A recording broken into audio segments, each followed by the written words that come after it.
Okay, guys, let's see here. We've got some people still flowing in. I'll give it 1 or 2 minutes, but we can actually maybe start our introductions. Sorry, I'm making sure this is recording too because I paused it briefly.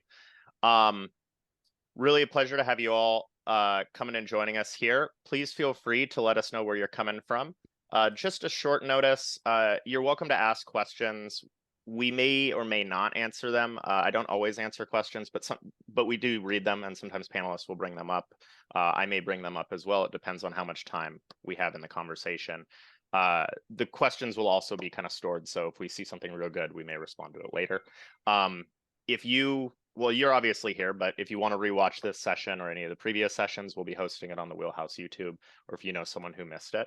And we've got a really great panel today, so I'm really excited. I'll introduce myself last, but why don't we kind of go around the horn? Chad, do you want to start us out? Yeah, Chad Blankenship. I'm the vice president of revenue for V-Trips. Been in the vacational industry since 2009, mostly doing revenue management. Awesome. Heather? Hi, I'm Heather Richer, partner at Richer Logic. We provide revenue management and distribution services and strategy across short-term rental, vacation rental, hybrid hotel, kind of lodging segments. And I've been doing revenue management really my whole career.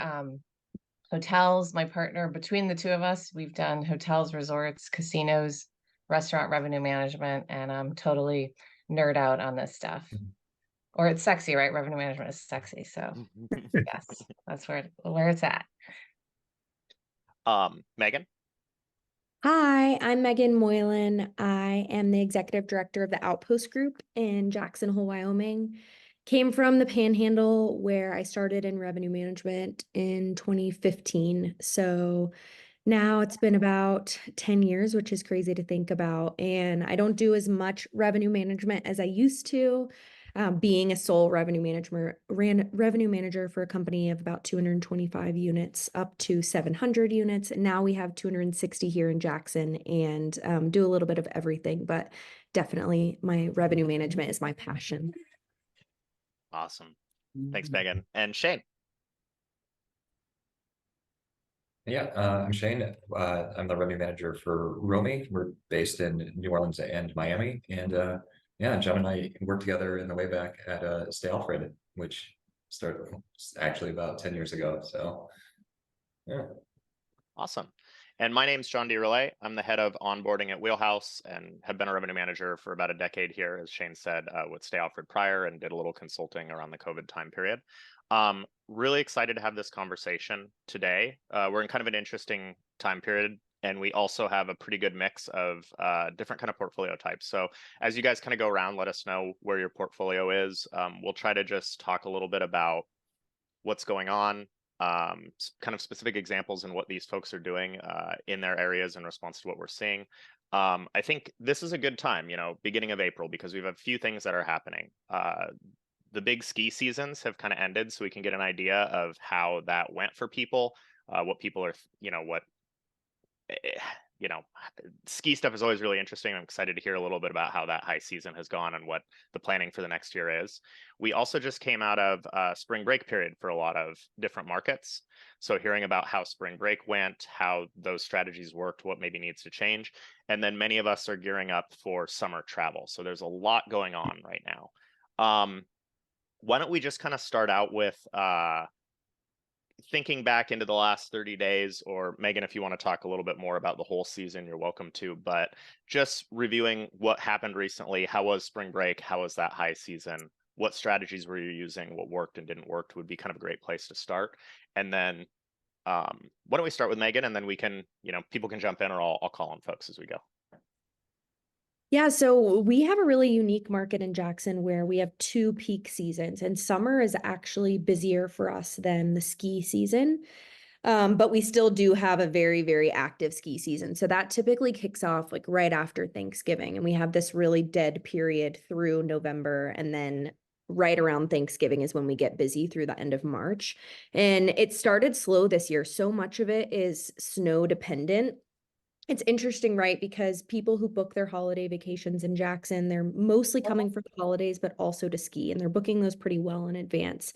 But once you get into January and February, more last minute vacations start to come in because people are looking at the snow forecast and deciding where they want to go. Are they going to go to Colorado or up to Jackson, or Utah? And so January, we had like zero snow, and we were starting to panic because the holidays had come and gone, and we had a great occupancy level, but because we weren't seeing any snow, it was difficult for us. And really, like, the only lever we're able to pull in that, and I guess there's two, is from a marketing perspective, push all the other winter activities that aren't so snow dependent, like skiing and snowboarding, but we also have the ADR lever. So of course we start to lower those rates. We can be pretty sensitive within like 30 to 45 days because these last minute vacations are coming in a lot from drive to destinations. But it's also really helpful for us to have a heavy reliance on people that are flying in because they're less likely to change their vacations, especially once they're within the 60-day time period where they can't cancel for a refund.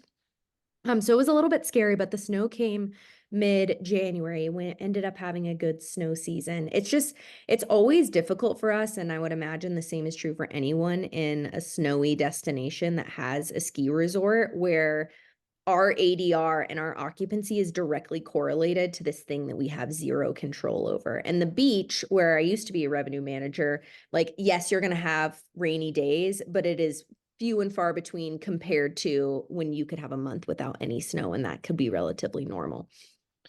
Yeah, that's really interesting. I'm curious, just because it's kind of so weather dependent, you have these two windows, one that's more locked in and then one that's short. Like, how do you decide your short-term pricing strategy? Like, when do you cut? A lot of people, like, I think in those beach markets will just, they know when they start cutting. But Yeah. I'm curious how that's different for you in the mountain market. We pay a lot of attention to our booking windows in general and just continuously monitor those. So we understand, like, okay, we have this 30 to 45 day booking window, but then we also have this 15 to 20 day booking window. We have some day of reservations, but they are pretty few and far between because so many of our guests are flying in. It's hard to get here. Like Jackson, similar to Aspen, where it's, the weather could affect a lot of travel, and roads could close and mountain passes could close, which could prevent guests from getting here at all. So a lot of people fly directly into the airport. And we start to cut rates like in between that 30 to 45 day booking window and the 15 to 20 day booking window. So if we understand, like, okay, we've passed this booking window for the majority of our properties, we understand that we're coming up on the next one, but those guests are very, very rate sensitive because they're looking for a last minute reservation. Then we'll go in and start to adjust like 15 to 20% down. Awesome. That makes a ton of sense. Who would like to go next and tell us what was kind of going on in spring? I don't know that any of the rest. Heather might have I some more could stay mountain on stuff. ski a little. Sure. We work with many different ski destinations, and I'll kind of second maybe some of the things Megan said and then add a little bit. So totally agree, drive versus fly. Like getting a handle, like if you can use your own data or get that market data somewhere else from the tourism bureau to understand like the real mix, and then the booking windows, that align with that can help kind of plan out and forecast. Also from length of stay management, that drive versus fly. And I think Megan mentioned that, right? So you can kind of map out and maybe using what you learned this ski season to kind of say, like, will that repeat? How much of that book, 12-month window can you get? People that want to rebook starts to be part of the conversation. Luxury versus economy is just this huge difference in ski, right? So that I won't get into, but just if you kind of understand your mix or goals, right? You're doing different things. I would also say in ski, there's this interesting thing. I think that's because some ski was down, markets were down, some due to regulation, maybe people pulling back. That's a big Colorado thing, I think, more so. But 2-bed condos, like the 2-bed condo oversupply is just crazy. And it's just so competitive. So it feels like that's just a separate conversation. And that might be in other markets too, but in ski, that 2-bed condo conversation just keeps coming up. Like do you have to have a totally different strategy for those I compared to think everything you else just, now? yeah, you just have to keep in mind, like, if your product is deteriorating even a little bit, like, your rate's gonna be on the downslope fast, right? There's just no room for any kind of, uh, I guess, just, like, issues with the property, like, one bad review, you're down and sort fast. Like, all those things just, like, versus if you have, just fewer of a certain type of unit, like a luxury home, things like that, um, the impact is just so big because it's so competitive. And I think it's also like rates fell faster for that type of inventory. It'd be interesting to like try to get stats on that, for like total US ski. But the other thing that concerned me a little bit, and maybe folks are seeing this in other markets, is the race to the bottom with rate. Like if the market is down overall, there's a little bit of reaction. And unlike hotels where you have brand integrity, like the Ritz is never going to go below a Holiday Inn, right? We don't have that. So it can really cause like rate chaos, I think, sometimes when there's like last minute panic. And we had some partners we work with that I was like, let's please, no, let's not. But there's like just so much concern. So that, ideally we're coming out of that, but I think there's still some post-COVID softness, increase in supply in some markets. There is still that. And it may happen even this summer in some markets that are down. Kind of segueing to another topic, but I'll stop there.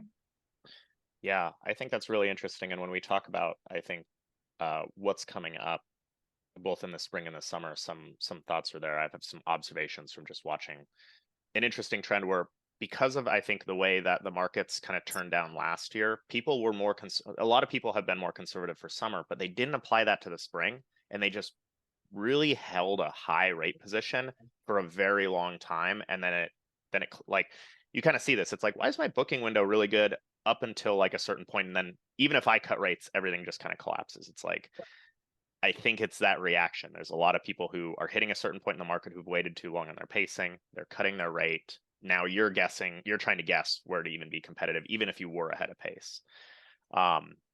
So Chad, why don't you tell us a little bit about what's going on for you? This would have been, you have quite a few different markets you can reference. Yeah, we've got markets across the United States, and every market's been a little bit different. But in generalization, going to go what Heather was saying, we really did see, especially in our beach markets this year, a race to the bottom, right? I don't know who utilizes key data on here, but one thing we were looking at was the ADRs, and then looking at the ADRs from like 14 days, 21 days ago, and so forth, and really seeing that drop. And you notice that drop happens, but that means that they really lowered the rates down to the bottom. So it was a race to the bottom, a lot of our beach markets, which did actually end up creating a lot of last minute demand, which was nice. It actually created a lot more shorter booking windows, but we took a different approach in February that really kind of got us ahead of this race to the bottom a little bit more, where we really took our booking windows and applied our last minute discounts based off the booking windows of those unit types.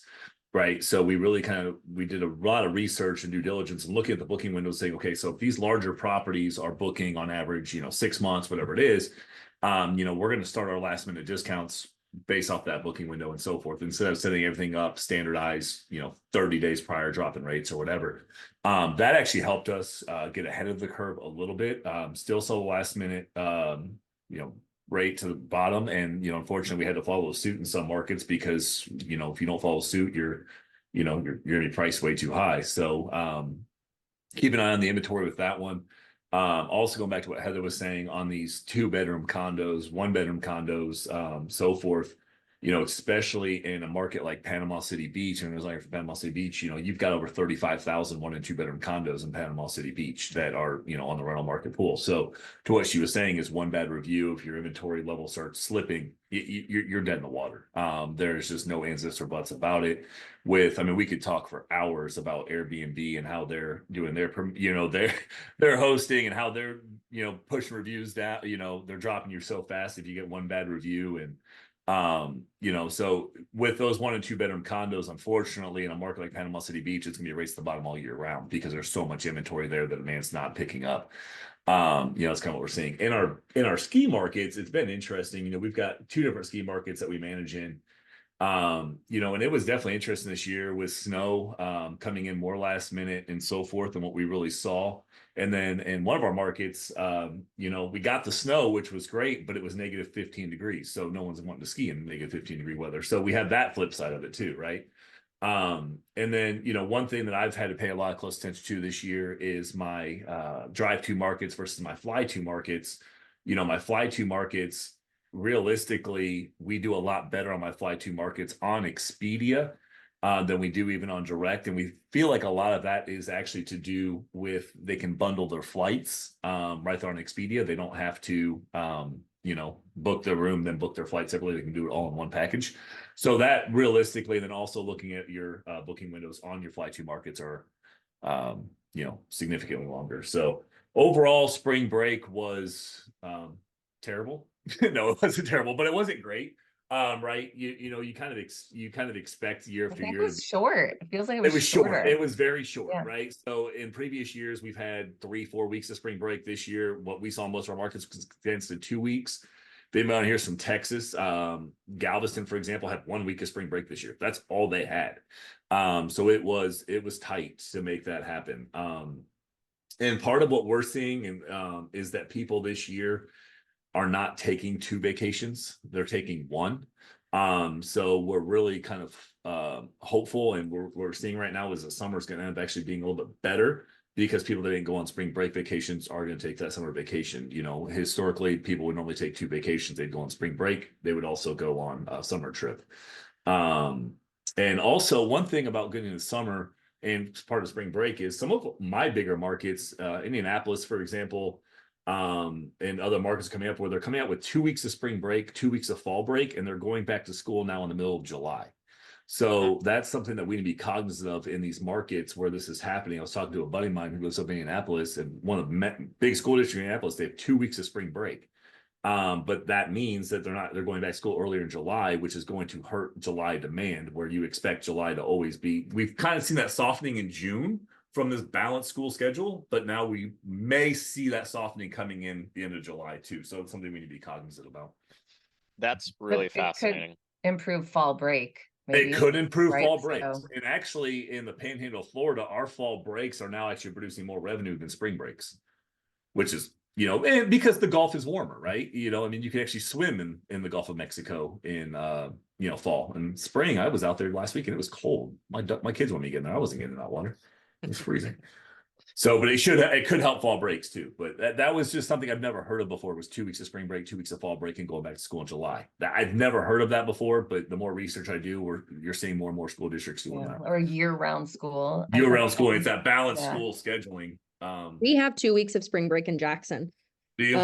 And I don't know if it's. So you guys started it, Megan? Is that what you're saying? No, yeah, right. We did. It was me. It was actually my idea. It was all Megan. I think it's because it's so cold. So I don't know if it's something that has to do with like winter destinations or Right. right? And Like Northern California calls one of them ski week and the other one's spring break. yeah. It's interesting though, because the kids here, they don't get out of school. So they don't start until September. So fall break, like no one here is going on fall break because they don't go back to school until September, but the kids don't get out of school until the end of June. So it's kind of opposite. And I don't know if that's similar in other destinations as well. Yeah, that's really interesting. It'll be fascinating to see if that trend changes across more schools. I also wonder, I have talked to a lot of people who've talked about spring break, but then they mention that like particularly with like the student stuff, a lot of the locations where they were going seem pretty hostile to them now. And those people don't seem to be spending their money. They don't want that spring break anymore. Yeah, which is pretty interesting. And Easter kind of cut into things too. Like we recognized that like Easter was probably going to be soft real early, and we're like, well, tried to ditch it early too, and still ended up with like, yeah, that occupancy for that weekend in spring kind of sucked. Shane, why don't you tell us a little where you're at too, because your portfolio is also different from everyone here. Yeah, so South Florida, Miami, a little bit of Fort Lauderdale, and South Beach, and then New Orleans. For the spring, New Orleans was pretty stable, maybe even a little bit ahead in a couple of places. We actually netted more net revenue for Mardi Gras than we did last year, which was kind of a big deal. But South Florida, given the amount of supply that keeps coming on the market, like it's just consistently down year over year, which is super fun to be a part of, where it's like, okay, well, there are more net travelers to South Florida, but also there's 20% growth in inventory for largely multi-family kind of 1 and 2 bedroom apartments, which really makes it tough to hold ADR stuff and rate, and also maintain occupancy. So this year we knew we had a pretty rough year last year, and we tried to preload a lot of with a lower rate further out and kind of try and stack occupancy earlier. And that kind of worked out for us. We were still down a little bit overall just because we couldn't match ADRs from last year.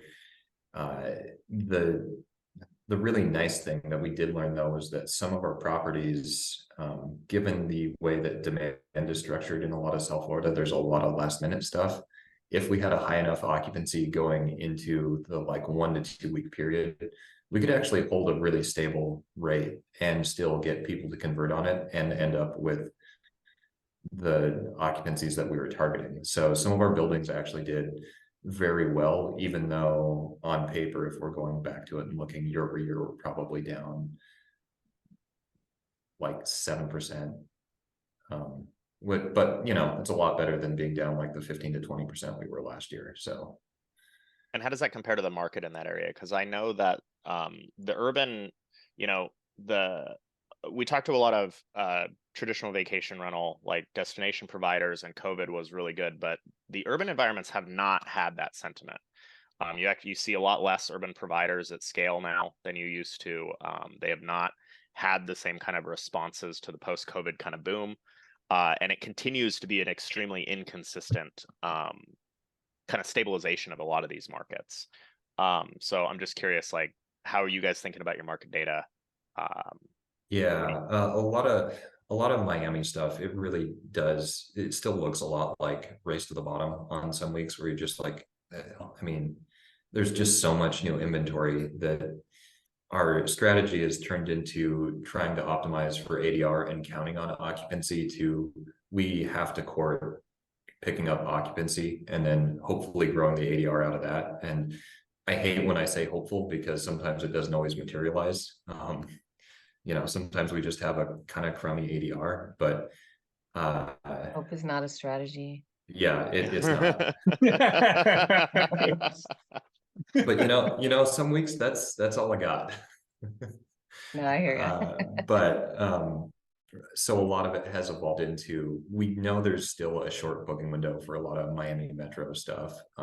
Like 1 to 2 weeks is a really, well, 15 to 30 is probably our most popular, but we do see a lot of people make reservations in like between 0 day and like 14 days. Like, it is a maddening amount, especially to try and plan for and anticipate for. But we've tried to expand out the booking window so that we can at least have more occupancy on the books a little bit earlier, and it makes it much more comfortable than to be, okay, we're going to hold rate here. We'll dip it if we need to, but we've achieved the occupancy goal that we want for this building for this time frame. So I'm happy to say, like, yeah, if we can ride this in, we're going to come out with some decent stats on it. New Orleans, just based on where we're at, because we're in the CBD warehouse district, it's fairly stable. We can bank on some convention traffic and people that want to be near the French Quarter. So that one's a lot more stable, a lot easier to plan around. Awesome. So quite a lot of interesting stuff going on. Why don't we shift the conversation to a little bit of what strategies are you going to be employing in the next 1 to 2 months? You could also give us a little bit of a perspective of, like, what do you think is going to happen? What are you planning on? Do you think things are going to be good? Are you coming up with interesting strategies? And also for the summer. I know I heard Chad say that, you know, spring break was pretty rough this year. How is that actually impacting how you're thinking about summer? He alluded to that. Megan, you said you actually have that is your highest season in summer. So I'm curious, like how your experiences in the winter, kind of how you pull that forward. And then Shane, you've been talking about how really the markets are just super competitive, and your markets are actually going into shoulder and low seasons for the most part, except for some events and things. So why don't we start with Heather? You have great perspective. Love to hear, you can pick from a bunch of markets too. So just kind of let me know what you're thinking, what your clients are saying, and what you're Sure. planning for coming Yes. up. Whether or not summer is your high or your low, I guess if it's like super low, nobody's got super, super low season, I guess. There's always like something in summer. Your season might even just be July, I guess, depending on where you are. But one of the things we found is like to kind of understand, if you had a shortfall in spring break or winter, is it due to regulation? Or is it due to more supply? Because then it's more likely that's something that's going to carry through summer. Or was it due to bad snow or shorter spring break just schedule, right? And then it's just completely unrelated maybe to what can happen in summer. So just kind of identifying that. The other thing that we've actually started doing more of is tracking the market pace more regularly. So like there's a market we work in and we track it every week, and it's we've watched June go from 9% down to 10% down. It's up to 13% down. So it's just kind of reinforced like the earlier action, and that and sometimes if you don't pay attention, you don't notice that the market like keeps slipping for certain weeks or certain months. Those can be early signals, right? Like, oh, it's only down like 2%. It's basically flat. But then if you look 3 weeks or 4 weeks later, all of a sudden it's down 8, right? Like, had you kind of been watching that, maybe you would have made some different decisions sooner and like been more aggressive. So that's just one I think that can apply everywhere, is just like really being in tune to what those early signals are. Yeah, that makes a ton of sense. I mean, I think what I was describing kind of earlier with these kind of weird booking windows I've observed in the urban stuff that I talked to is you can tell that the market suddenly realizes like they're super behind, and then you get the rate chaos. It's like, okay, I have no idea. Like I was selling this at $300 consistently every day. Now I have no idea. I can set the rate at 150 and I can't guarantee a sellout. Yeah. And to that point, like we do this thing where you like can scan summer and just be like, okay, every week is down. It's -1, it's -2, it's -3, but it is literally all in the red. Like red flag, people are going to start dropping rate. It just adds up, right? You're like, this whole period week to week is not like extremely soft, but it's consistently soft. And then if you keep watching and it goes down, I mean, you watch the rate go down, you know? Yeah. So how much can you get ahead of that and be like a first mover? How do you get that data? Are you like, where do you go to get it? Do you actually store it and like calculate that yourself, or how are you kind of getting to that so other people can think about how they might access it? Yeah, really kind of the big market data providers, but it could require, depending on what's in your data toolbox, it could require you to manually store.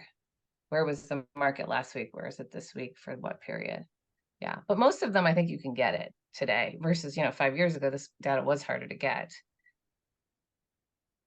I remember when we used to go on to other like VRBO or other people's websites and just like put in dates and count how many search results were there. Yep. It's like, oh, it's down 10. Awesome. Chad, you want to tell us a little bit about what you were thinking for summer across your markets?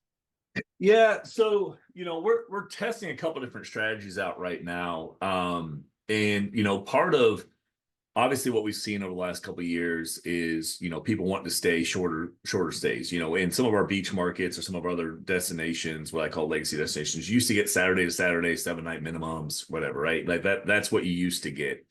And obviously that's changed. And so what obviously when that changes and people want to come on the weekends, but then that's obviously leaving gap nights open, and sometimes those are hard to fill, especially like a Monday, Tuesday, Wednesday. Those are hard to fill. So we're trying a couple different strategies throughout our different markets. And we're still waiting for a lot of the results to come in. But realistically, we would love to be able to hold the LOS restriction, maybe not 7 days, but hold the LOS restriction. to try to get people to stay a little bit longer. And we're going to try that by lowering the ADRs down, right? So we're early enough in the game for summer still where we have the ability to still test this out. But if we can hold the LOS restriction and lower ADRs down, maybe we can beat it and not have to worry too much about gap fills. The other strategy we're also implementing is lowering the LOSs down, but raising ADRs. So in a lot of our markets, right, they're going to, there's still 5-night minimums, you know, in a lot of our markets or stuff like that. You know, if we do a 3-night minimum, but we raise up the ADRs, especially on the weekends, up significantly higher, you know, are we okay doing that and still having some gap nights open, right? So part of our issue with summer is in a lot of our markets, we're going to get 100% occupancy in our markets or get close to it. But if you have those orphan nights that you cannot book just because no demand, or maybe it's a 1-night stay or whatever, you know, that's money left on the table. So are you okay? You know, so we're testing a couple different things out to try to see what we can't do, and really try to change the consumer demand on that side. So last time I was on, we talked about using promo codes, right, to drive LOS stays on direct. You know, that's actually still working out really, really well. You know, if we're seeing 5-night demand, maybe, you know, give the guest the promo for 7 nights or whatever. So that's working. And then obviously, you know, going back to our discounts by booking window, that seems to be a big one for us. That seems to be working. So we don't have to get to the race to the bottom, and we can start getting it in there a little bit sooner. So we're testing a couple of different things. We're really seeing a decent summer come through. I mean, you know, as much as possible, right? It's looking better than what spring break did. And I think to Heather's point, right, the spring break was just mostly due to 1 or 2 weeks of spring break. It really, you know, but then even with that said, though, the larger properties, that type of stuff, still did not book at the ADRs that they're used to getting and so forth. So, you know, really, we really have to, you know, dive down the data and understand exactly what's going on. And we're also doing what Heather was saying is weekly. We're going in and looking at the market, every market's pace every single week, and we're documenting it old school Excel, right? We're documenting it though, to see what upticks, what downticks we're seeing on each week, but we're also putting in our adjusted paid occupancy on that to see where we're at to market. And then we're documenting our changes that we've made to see the impact that that's had, right? So then we can then have a good documentation of what worked, what didn't work, what can we deploy elsewhere. So, but looking at where the market is compared to where you're at is going to be a huge thing so that you don't have to get to the race to the bottom and you're not surprised, and we don't have to bottom rates out, you know, 20 days out when you know, get caught with your pants down. So you don't, you know, so being more proactive, testing different strategies, see what works. You know, that's the best advice I have, because that's what we're doing. Yeah, that makes a lot of sense. I've just been really struck by when I talk to a lot of people in particularly the Southeast, just it was almost like a, you know, I don't know what the term is, disjunctive or cognitive dissonance. Like people, the way they were treating the summer was very reasonable. They're like, hey, we need to be more conservative. We're going to start our rates kind of further where we were in the booking window, knowing that it fell. But then it was like everyone watched their pacing just fall farther and farther behind for spring, and just we were like, no, not changing the rate.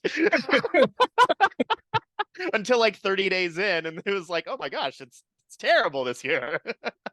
So Yeah. I there's, you know, it's a funny thing about revenue management is sometimes it's so psychological, and like I do think that has a lot to do with like people didn't really consider the markets to be down yet last spring. Like maybe some people saw the early signs, but it wasn't until summer when people were like, oh, obviously this is a down year. So when they planned their rates the next year, they had applied that to the summer, but they didn't apply it to the spring. And then there's always, you know, revenue managers are always, you're making a bet. So sometimes you get caught being a little stubborn. And it just surprised me that how slow people were to react, even when they were being conservative for the high season and telling you like, hey, my pacing's looking really good. We've tried this strategy, it's working. But then, you know, you got to kind of break out of the little buckets we create for ourselves, because sometimes you got to extrapolate. Well, to your point, sometimes I've understood the reason to be, the answer might be, I'm not as worried about spring because I make 70% of my revenue in the summer. Like there's sometimes a mindset of like, I have to be so good at this window that they're like letting other stuff go, when ultimately you're like, there could be incremental revenue over here too. But I think sometimes that mindset is a little biased, maybe, that causes that.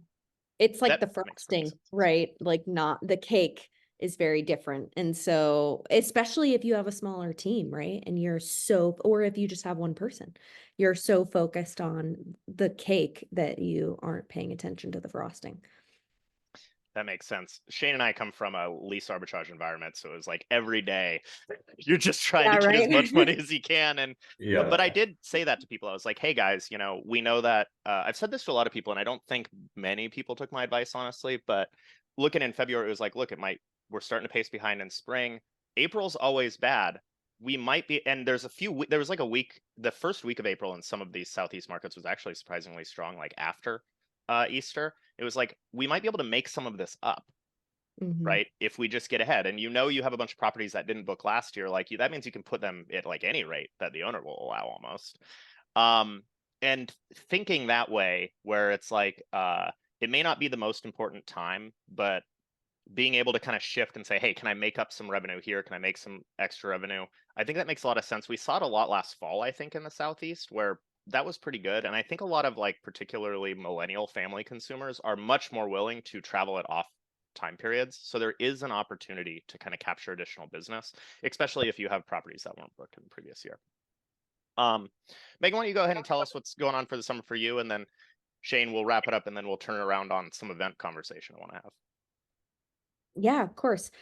I mean, this whole conversation's kind of striking up this thought that I have, which I think it's an epidemic among revenue managers or just property management groups in general. I think there are two main issues that we face every single year. So the first one is just being really short-sighted and only looking at the next 60 days and kind of nothing outside of that, which I think is more so for those drive-to destinations that maybe have a smaller portfolio of smaller properties, condos.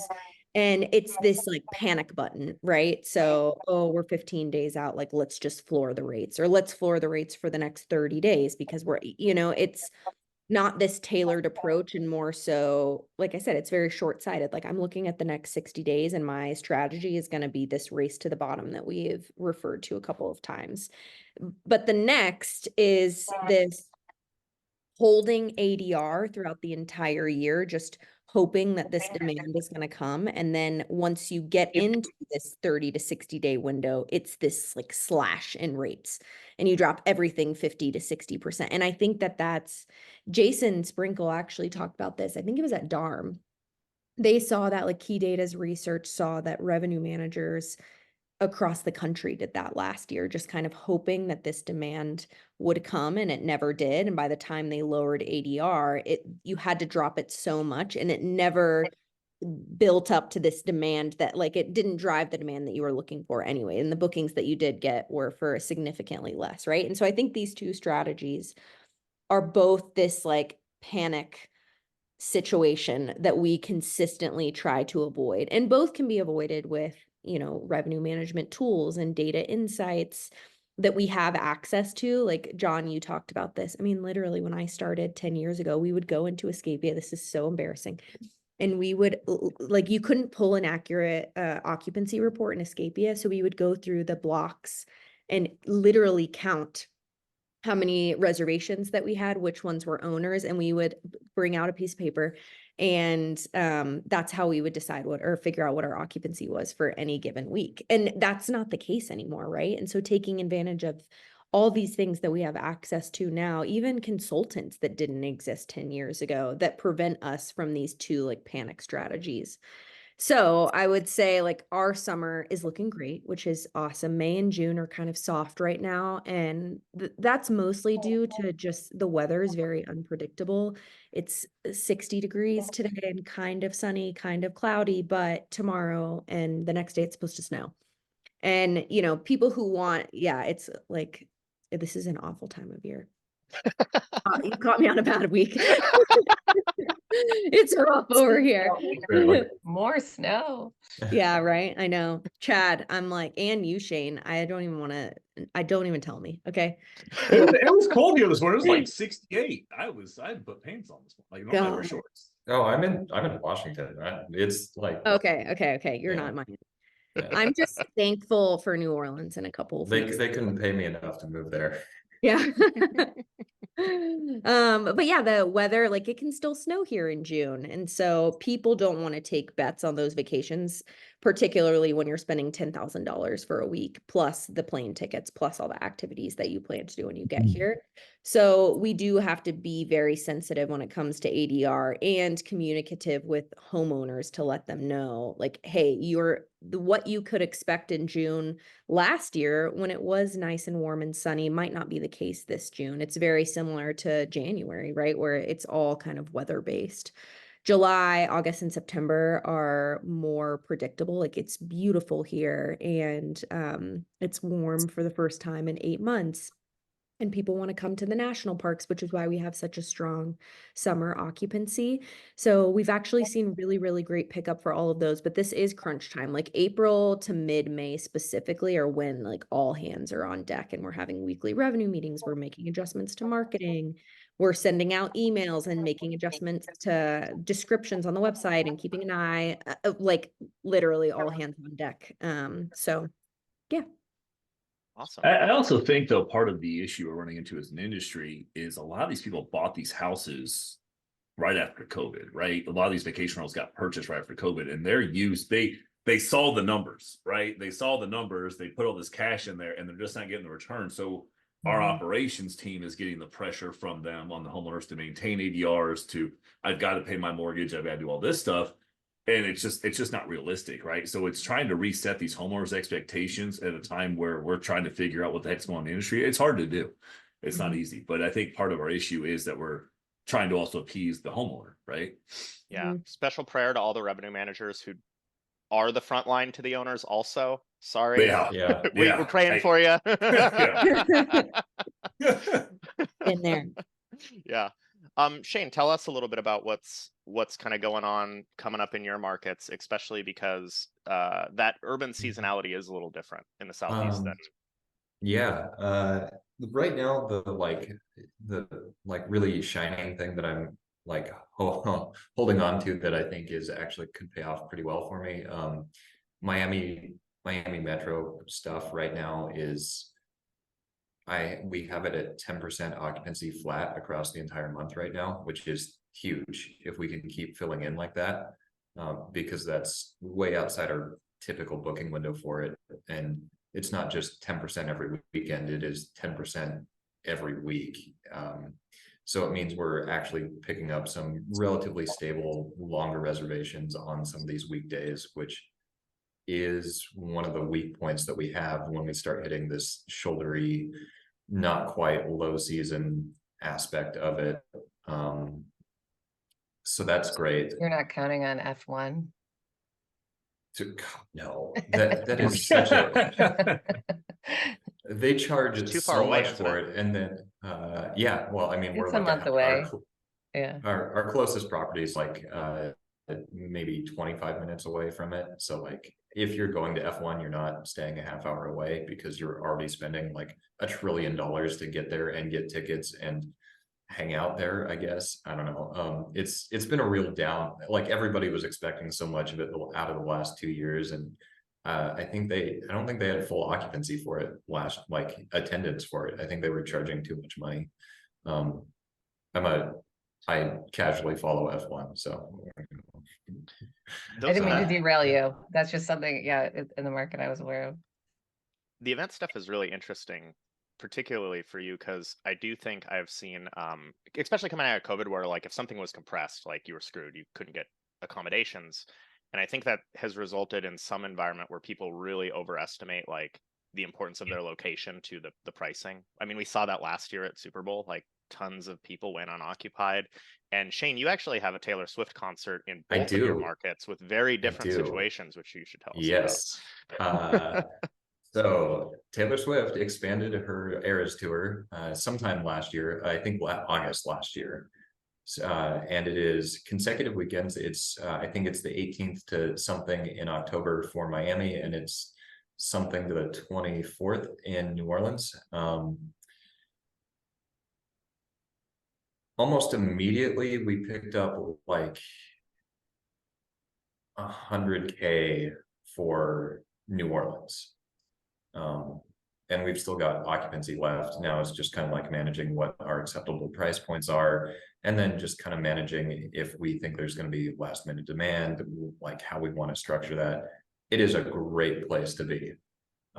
It helps because some of our properties are, yeah, you could walk there. It might be an uncomfortable walk, but it's late October in New Orleans, like 15 minutes, you could do it. You know, great place, like less than a mile, really, for about half the portfolio. Miami, again, because it's going to be Hard Rock, our closest property is maybe 25 minutes away. Without encountering traffic. So if you're going during the peak traffic times, you're probably looking at closer to 50 minutes to a full hour to get there from wherever we're at. And I think we've sold like 10 nights for that weekend total. So location wise, it makes a really big difference. We are expecting some compression because we know when there's some bigger things at Hard Rock, we do, like, the market in general will be up, but it is nowhere close to the amount of, it's the difference between, and I kid you not, I was joking around. I said a joke rate on one of our units in New Orleans at 1989 because not funny album title. That night sold. Some of the nights in Miami at like $400 a night, not selling. And just for anyone who's not familiar with the markets, the stadium is not downtown in Miami, but the stadium is downtown for New Orleans. And for someone who can see the difference in, like, oh, one of these is booking 330 days out, the other one has nothing on the books, you kind of get a different sense than someone who doesn't see the other markets and is like just sitting on their rate. And I think something that people maybe, I'm curious to know your belief. I think with these really, really large events, you actually want to sell them really early. It's a huge liability to have properties, except for super luxury properties, available at the very last minute, because most of these ticket sales for these are selling out when they go on sale. Most people are making plans there, and there's a very limited number of people who are going to be able to scalp. And I've seen a number of people do this where we would assume that the rates would be highest further in, but it's actually very high risk. I think you really want to be selling these 6 to 8, 9 months out. Like, go ahead, Shane. absolutely. Some of it, part of it too, is like, I think where I have the most challenge is trying to express to some of my bosses where it's like, look, no, like, I get that it's Super Bowl, and I get that people are willing to pay a couple $1,000s a night in some circumstances, but I don't think we can do that for the entire portfolio. And I think trying to bank on that and holding all of that inventory until a month out is going to be a disaster. And trying to like logic that one out with some of my bosses is like, okay, but like, I would rather have the money now in advance rather than try and like really fight for it in the short term, because I don't think there's the appetite to have a $2,000 rate 30 days out. That doesn't exist out there. Like, if we can be first on it to move it now, like, we have revenue that we can count on being there, and that's a great thing for us. And I'd rather not take a sure thing and then gamble away on, maybe we get 20 or 30% more later, but also take the hit and still have open inventory on that weekend. I was just going to add the location to the venue. When I was in the hotel world, we could track at a brand level, we tracked Super Bowl because we could see the cities, and then we actually did an analysis on like, well, what's the distance from the venue and the supply in that market based on number of attendees to Super Bowl kind of estimates, are they teams that travel? But at the end of the day, that is true. The farther away from the venue you are, the lower your premium, potential. So there could be benefits sometimes. So looking at hotel data a little bit to understand how much rates change the farther you get from the venue. And so like prove your point, Shane, right? Like it is true. So how do you get everyone on board if, you're looking at your portfolio and some maybe can and some just can't charge more. And then the other thing about large events is if you can, like the book early part, identify the media who might be attending, the staff, the crew, right? That's the great business to get. That's long stay and maybe lower rated. But ultimately, locking that kind of business in is how you can really optimize revenue for like an event. It's not easy to get, but if you got a team on board to like go after it, right? That's always a great piece of business to get. That's a really good point, because then that crew, if you can make a contact, you get like the 5 or 6 nights for the setup and tear down. They're still going to pay a strong rate, but it's just going to be spread over more days. What you said about the hotels, I think, is really interesting. And, because a lot of people, like Shane has actually done multiple Super Bowls. He has 2 markets which get to see Taylor Swift right now to compare and make decisions. Most people don't. They just get like one chance, maybe occasionally in their lifetime, and you're guessing.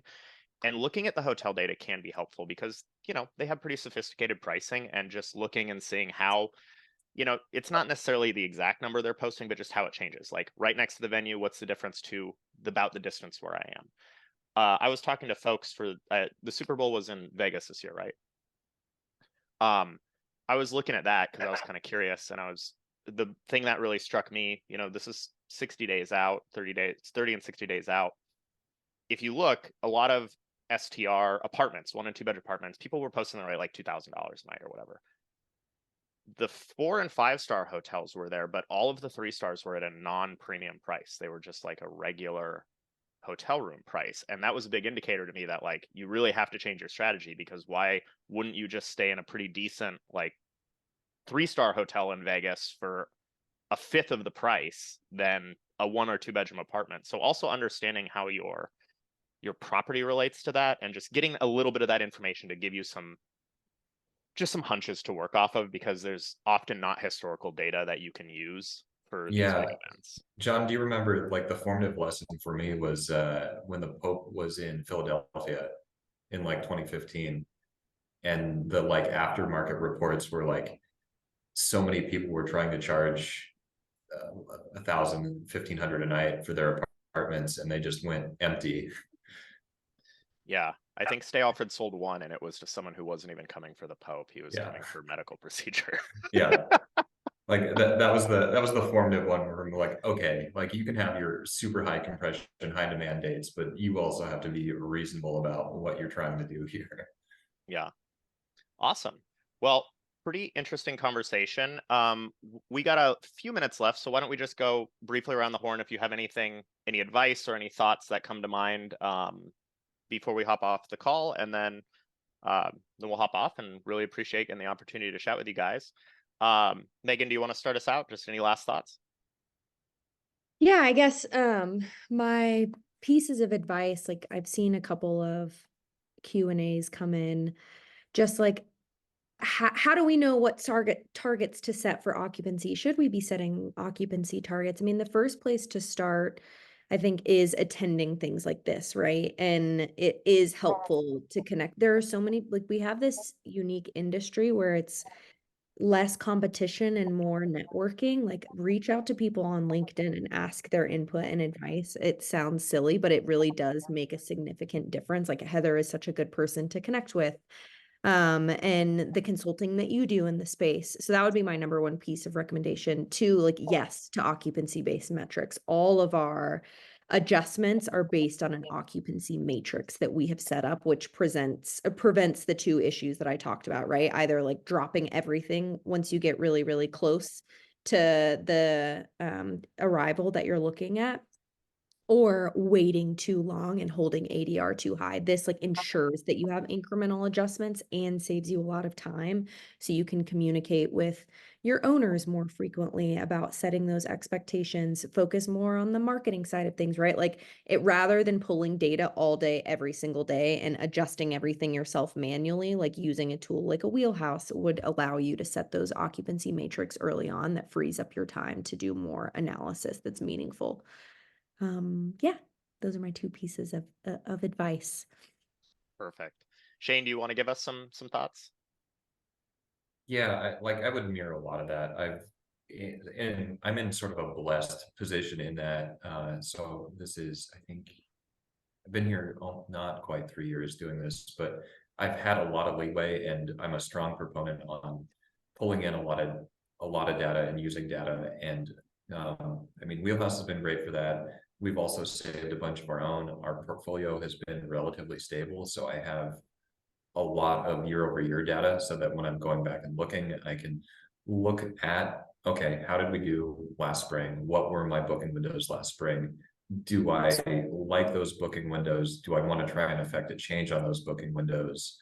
Um, and then also, you know, just being in touch with a lot of the big data, like Key Data puts out some great information, AirDNA a little bit, but is being in touch and trying to figure out like where the markets are actually moving. So like, okay, when we figured out that South Florida was adding, you know, there might be 20% more people coming annually, but annual growth of the vacation rental market was up 22%. It's like, okay, well, we can't hold the same ADRs because we don't have a super luxury property. You know, we know that about ourselves. So trying to stick to the same ADR and repeat a year-over-year performance was going to be suicide. So like, all right, we had to make changes, which was we're going to have lower rates and hopefully try and keep occupancy was the goal. And largely we did that. So we didn't have the same amount of money, but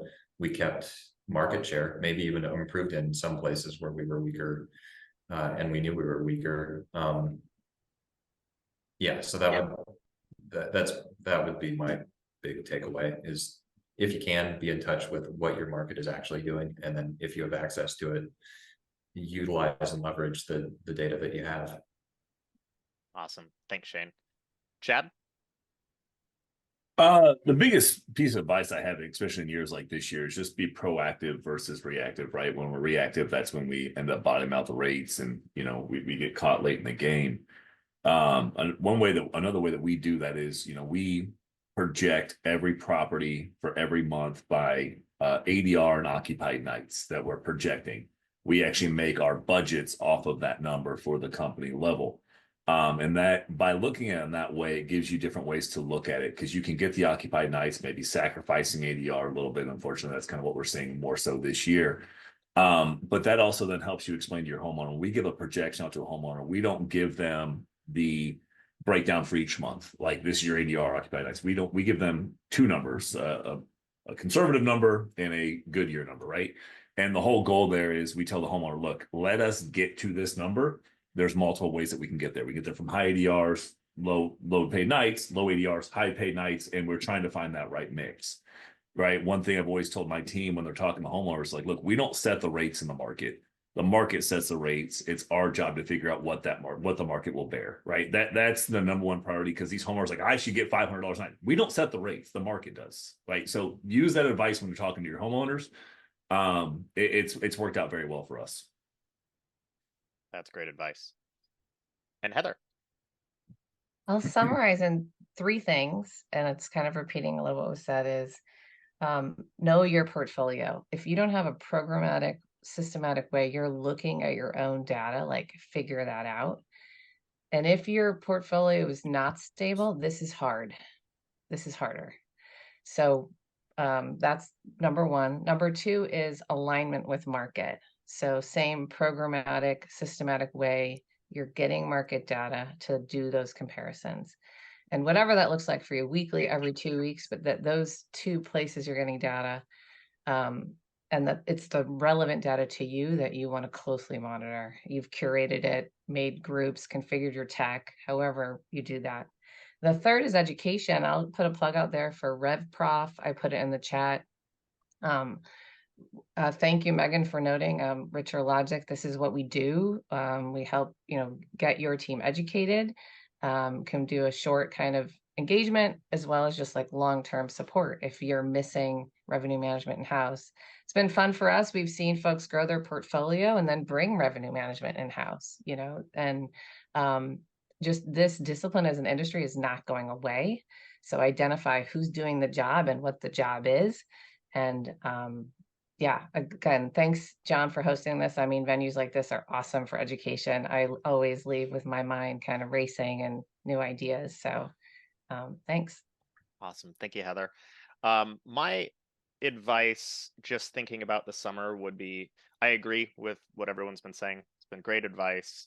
I would go a little further than just know your market, but also maybe give some thought to if you want to think about if you think the market is occupied to the consumer. So kind of like what Chad said, if because it's one thing to be in line with the market, but if you know that the market is pacing poorly or not behaving a certain way, think of that as an opportunity, right? If you know that the market's not reacting to the consumer, you have an opportunity to maybe drive some more. So in a way, make some bets, but in order to do that, you do have to know what's going on around you. And the ways you can do that are using your own data, but also just talk to people. Like Chad kind of said and Heather said, you'll often hear me say, we're not really competing against revenue managers aren't competing against each other. We're competing against the consumer. And that's why revenue managers are usually pretty open to talking about what's going on, and we can have a great conversation like this. So really appreciate all your guys' time. We'll be hosting this on the Wheelhouse YouTube where our other sessions are. And then we'll probably be back in about a month or so for another conversation. So thanks so much, everyone. Thanks. Thank Good to you. see you all. Bye. Bye.